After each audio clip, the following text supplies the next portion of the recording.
नमस्कार, आप देख रहे हैं बोल बिहार न्यूज़ और मैं हूं दीपक उपाध्याय।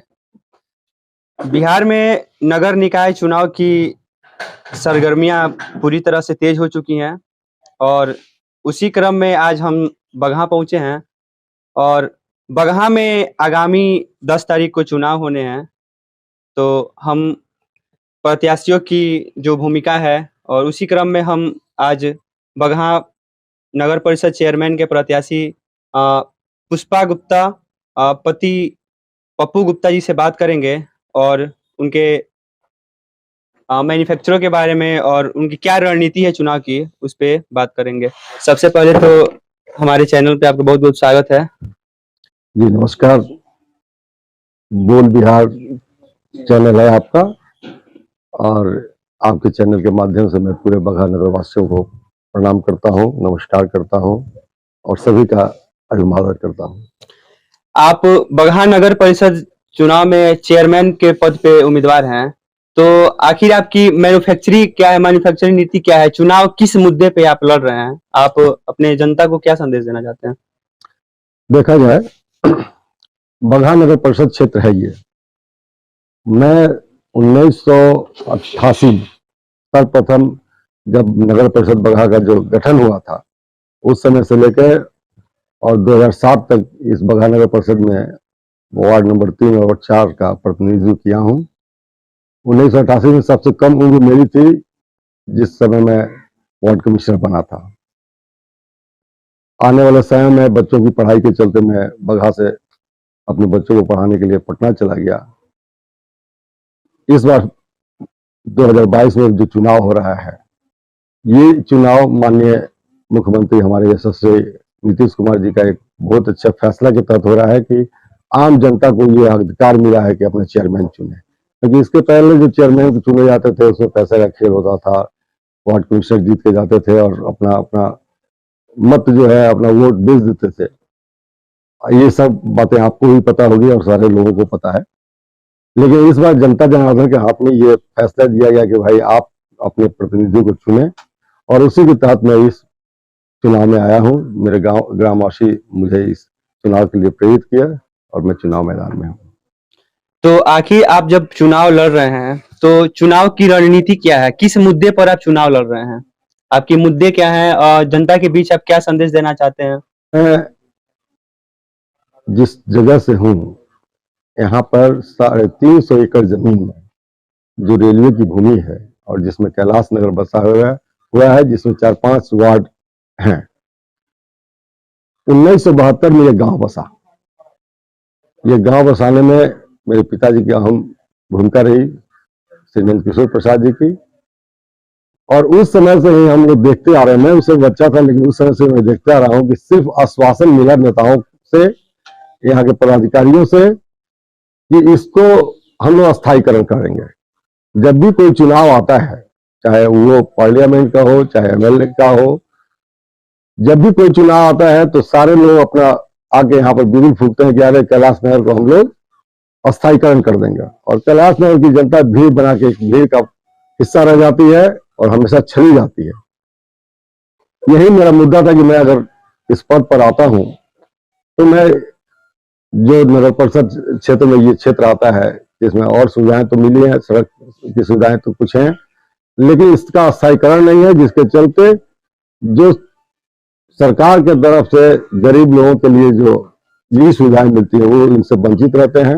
मैं अगर आता हूं तो इसकी मैं कोशिश करूंगा कि इनको स्थायीकरण किया जाए। और एक ही कैलाश नगर ही नहीं, क्षेत्र भ्रमण के क्रम में मैं 1 नंबर वार्ड से लेकर 1 नंबर 35 वार्ड तक घुमा हूं और हर जगह देखा हूं कि कहीं ना कहीं गरीबों की बस्ती है जो अभी भी लगानी है, जिस पर कोई उनको सुविधा नहीं मिलती है। वो जमीन पर बसे हुए हैं, जैसे पुअर हाउस में मुशहर टोली है, वहां के लोग वैसे ही वंचित हैं, आज तक कोई सुविधा उनको नहीं मिली है। ऐसे रतनमाला में बहुत सारे जगह पे जहां जहां मैं गया हूं, हर वार्ड में करीब करीब ऐसा देखा हूं कि गरीबों को इससे सुविधा नहीं मिल रही है, उनको वे लाभान्वित नहीं हो रहे हैं आवास योजनाओं से। हम जैसे कि अभी हम यहाँ आ रहे थे तो रास्तों में हमने देखा कि बहुत सारे सड़कें ऐसी हैं जो पूरी तरह से जर्जर हो चुकी हैं और सड़कों पे पूरी तरह से पानी लगा हुआ है। तो अभी के जो वर्तमान जो प्रत्याशी थे और उनका ये है कि 5 साल बेमिसाल रहा है हमारा, तो फिर सड़कों पे पानी, हर जगह जर्जर सड़कें, उस पे आप क्या कहना चाहते हैं? देखिए, ये तो बहुत अहम भूमिका बात है और हम अपने से कुछ भी कह सकते हैं। ये हकीकत पर आप उतर के देखेंगे और पूरे बगहा की जनता देख रही है। एक बरसात हुआ है अभी 2-4 दिन के लिए, दुर्भाग्य से अभी ये संजोग अच्छा है कि बाढ़ नहीं आया, नहीं तो यह जो भी शहर में, आप पूरे शहर में घूम के देखिए, कहीं भी नाले का निकासी का व्यवस्था नहीं है जी। पानी की निकासी की व्यवस्था नहीं है। जहां मन हुआ वहां नाला बना दिया गया, लेकिन उसका निकास नहीं बनाया गया। जी। जब तक पानी का ड्रेनेज मास्टर प्लानिंग के तहत उसको पानी का बहाव किसी जगह पर गिराया नहीं जाएगा, उसको फिल्टराइज करके अगर कहीं वो व्यवस्था अगर नहीं की जाएगी, तब तक ये कुव्यवस्था रहेगी। साथ ही आप देखते हुए कि कचरा, नगर को साफ करने के लिए, सफाई करने के लिए जो कचरा है, तमाम जगहों पर ऐसे ही बिखरा पड़ा हुआ है। जी। तो उसकी भी कोई उस तरह की व्यवस्था नहीं है नगर परिषद में। ये आप हम सब कोई हम लोग देख सकते हैं। जी। तो अब जो कोई कह रहे हैं कि हम भाई अच्छा काम किए हैं, ये तो सारी जनता देख रही है, ये पूरे नगरवासी देख रहे हैं। बगहा वासियों की एक और शिकायत ये है कि बगहा नगर परिषद में अभी तक अस्थायी बस स्टैंड और टेम्पू स्टैंड का कोई अस्थायी जगह नहीं निर्माण हुआ है, तो आखिर उस पे आपकी क्या राय है? देखा जाए, हम लोग गरीबों से, जो गरीब टेम्पू वाले हैं, उनको हम शोषित कर रहे हैं। जी। जो अभी वर्तमान में जो भी हो, आप सब जानते हैं, उनका नाम भी जानते हैं, चाहे इसके पूर्व भी जो भी रहे हैं। यहाँ पर कोई टेम्पो स्टैंड नहीं है, बस स्टैंड नहीं है, लेकिन उसके बावजूद भी उन लोगों से पैसा वसूला जाता है जी। प्रतिदिन के हिसाब से। ये सरासर गलत बात है। और जब तक बस स्टैंड नहीं, जब तक टेम्पो स्टैंड नहीं और उसके नाम पर हम पैसा वसूल करें, ये तो अच्छी बात नहीं है। हम अगर आते हैं, हमारा प्रयास रहेगा कि यहाँ पर टेम्पो स्टैंड बने, बस स्टैंड बने, जिससे आने वाले समय में सबको सुविधा मिले और साथ ही जो गरीब टेम्पू चालक हैं उनको भी आराम मिले कि भाई पुलिस का डंडा उन्हें नहीं खाना पड़े। रोड पर खड़े करते हैं तो उनको पुलिस के डंडा का सामना करना पड़ता है और अलग से नगर पालिका को पैसा भी देना पड़ता है।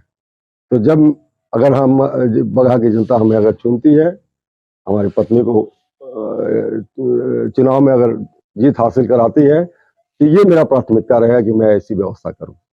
अब बगहा वासियों की एक ये उम्मीद है आपसे या फिर जो अल्प प्रतिनिधि हैं, और बगहा वासियों की शिकायतें भी ये है कि जो बगहा पीएचसी हॉस्पिटल है उसकी भी देख-रेख में या फिर जो नगर परिषद क्षेत्र में पड़ता है उसमें बहुत सारी समस्याएँ आती हैं, तो उस पे एक प्रतिनिधि के तौर पे आपकी क्या राय है?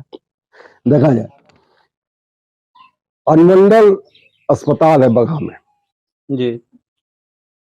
ये दुर्भाग्य है बगहा वासियों का कि आज तक कोई भी महिला डॉक्टर नहीं, यहाँ पर अस्थायी रूप से महिला डॉक्टर नहीं बैठती है उस हॉस्पिटल में। दूसरा चीज आप देखेंगे कि कोई भी व्यक्ति मर जाता है, एक्सीडेंट हो जाता है, चाहे सर्पदंश हो गया, चाहे पानी में डूब गया, जैसे कोई किसी भी एक्सीडेंटल केस में पोस्टमार्टम की बात आती है। जी। आप उन लोगों से पूछिए कि जो कभी बगहा अनुमंडल में जाके पोस्टमार्टम अपने परिजनों का कराए हैं, क्या दर्द और वेदना है, ये आप उन्हीं से पूछेंगे जो इसको झेले हुए हैं। जी। तो ये सब कुव्यवस्थाएं हैं जिसको हम लोग व्यवस्थित करने की कोशिश करेंगे कि आने वाले समय में सबको सुविधा मिले और सबको सम्मान मिले। जी। हमारे चैनल के माध्यम से आप बगहा वासियों को क्या संदेश देना चाहते हैं? बगहा वासियों को संदेश क्या देना है साहब, बगहा वासी जनता जनार्दन है, ये देवतुल्य है। अभी इनको अपना प्रतिनिधि चुनना है, जी। मतदान देना है। मत होता है मन और दान होता है दान। मन का दान, आत्मा का विश्वास, आत्मा का दान होता है। अगर मैं उनके आत्मा में बैठा हूँ या उनके दिल में बैठा हूँ, अगर मेरी जो स्थिति है या समाज में मैंने जो आज तक काम किया है, मैंने एक समाज सेवा का काम किया है, किसी भी गरीब की पीड़ा, दर्द, दुख में हमेशा मैं सम्मिलित रहा हूँ।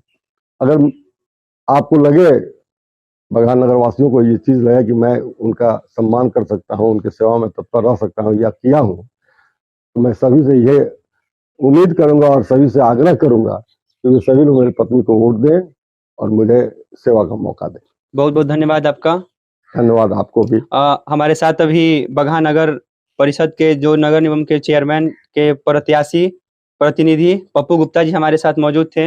इन्होंने अपनी बातों को रखा और आप अपनी राय कमेंट के माध्यम से हम तक साझा कर सकते हैं। तब तक के लिए जय हिंद।